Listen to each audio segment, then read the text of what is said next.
नमस्कार दोस्तों। मेरी पिछली दो कहानियों पर आपकी प्रतिक्रिया मुझे बहुत अच्छी लगी और उसी संस्मरण में मैं एक और लघु कथा आपके साथ बांटना चाहती हूँ। इसे आप कह सकते हैं एक नास्तिक की भक्ति। हरिराम नामक एक आदमी शहर की छोटी सी गली में रहता था। वह एक मेडिकल दुकान का मालिक था। सारी दवाइयों की उसे अच्छी जानकारी थी। 10 साल का अनुभव होने के कारण उसे अच्छी तरह पता था कि कौन सी दवाई कहाँ रखी है। वह इस पेशे को बड़े ही शौक से, बहुत ही निष्ठा से करता था। दिन ब दिन उसके दुकान में सदैव भीड़ लगी रहती। वह ग्राहकों को वांछित दवाइयों को सावधानी और इत्मीनान होकर देता था। उसे भगवान पर कोई भरोसा नहीं था। वह एक नास्तिक था। खाली वक्त मिलने पर अपने दोस्तों के संग मिलकर घर में या दुकान में ताश खेलता था। एक दिन उसका दोस्त उसका हालचाल पूछने दुकान में आए और अचानक बहुत जोर से बारिश होने लगी। बारिश की वजह से दुकान में भी कोई नहीं था। बस फिर क्या, सब दोस्त मिलकर ताश खेलने लग गए। तभी एक छोटा लड़का उसकी दुकान में दवाई का पर्चा लेकर आया। उसका पूरा शरीर भीगा था। हरिराम ताश खेलने में इतना मशगूल था कि बारिश में आए हुए उस लड़के पर उसकी नजर ही नहीं पड़ी। ठंड से ठिठुरते हुए उस बच्चे ने दवाई का पर्चा बढ़ाते हुए कहा, साहब जी, मुझे ये दवाइयाँ चाहिए।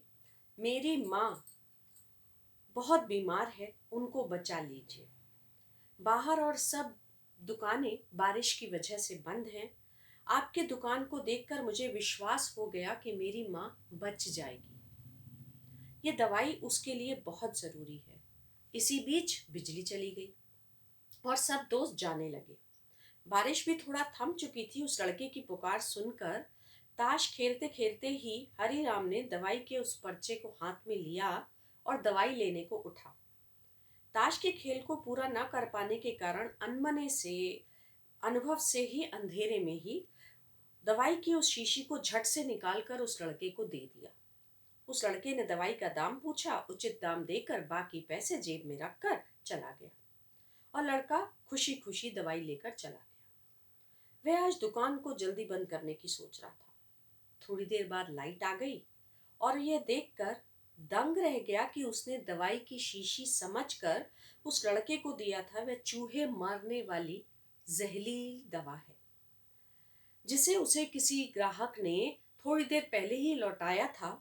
और उसने ताश खेलने की धुन में अन्य दवाइयों के बीच में ये सोच कर रख दिया था कि ताश की बाजी के बाद वह उसे फिर अपनी जगह वापस रख देगा। उसका दिल जोर जोर से धड़कने लगा। उसकी 10 साल की नेकी पर मानो जैसे ग्रहण लग गया। उस लड़के के बारे में सोचकर तड़पने लगा। यदि वह ये दवाई अपनी बीमार माँ को देगा तो वह अवश्य मर जाएगी। लड़का भी बहुत छोटा होने के कारण दवाई को पढ़ना भी तो नहीं जानता होगा। एक पल वह अपनी इस भूल को कोसने लगा और ताश खेलने की अपनी इस आदत को छोड़ने का निश्चय किया कि यह बात तो बाद में देखी जाएगी, लेकिन अब क्या किया जाए।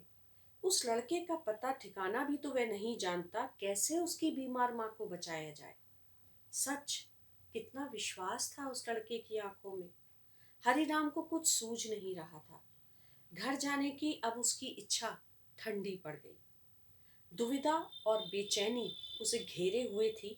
घबराहट में वह इधर उधर देखने लगा। पहली बार उसकी दृष्टि दीवार के कोने में पड़ी, जहां उसके पिता ने जिद करके भगवान श्री कृष्ण की तस्वीर दुकान के उद्घाटन के वक्त लगाई थी। पिता से हुई बहस में एक दिन उन्होंने हरिराम से भगवान को कम से कम एक शक्ति के रूप में मानने की मिन्नत की थी। उन्होंने कहा था कि भगवान की भक्ति में बड़ी शक्ति होती है। वह हर जगह व्याप्त है और हमें सदैव अच्छे कार्य करने की प्रेरणा देता है। हरिराम को ये बात याद आने लगी। उसने कई बार अपने पिता को भगवान की तस्वीर के आगे हाथ जोड़कर, आंखें बंद कर कर पूजते हुए देखा था। उसने भी आज पहली बार कमरे के कोने में रखी धूल भरी कृष्ण की तस्वीर को देखा और आंखें बंद कर कर दोनों हाथों को जोड़कर वहीं खड़ा हो गया। थोड़ी देर बाद वह छोटा लड़का फिर दुकान में आया। हरिराम बहुत अधीर हो उठा। क्या बच्चे ने माँ को वो दवा समझ के जहर पिला दिया? माँ मर तो नहीं गई? हरिराम का रोम रोम कांप उठा। पसीना पोंछते हुए उसने कहा, क्या बात है बेटा, तुम्हें क्या चाहिए? लड़के की आंखों से पानी छलकने लगा।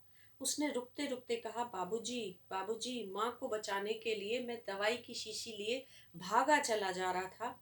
घर के करीब पहुंच गया था। बारिश की वजह से आंगन में पानी भरा था और मैं फिसल गया। दवाई की शीशी गिरकर टूट गई। क्या आप मुझे वही दवाई की दूसरी शीशी दे सकते हैं बाबूजी? हरिराम हक्का बक्का रह गया। क्या ये सचमुच भगवान का चमत्कार है? हाँ हाँ, क्यों नहीं। हरिराम ने राहत की सांस लेते हुए कहा, लो ये दवाई।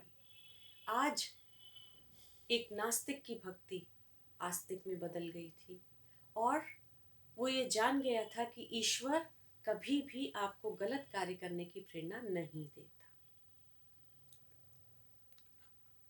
धन्यवाद।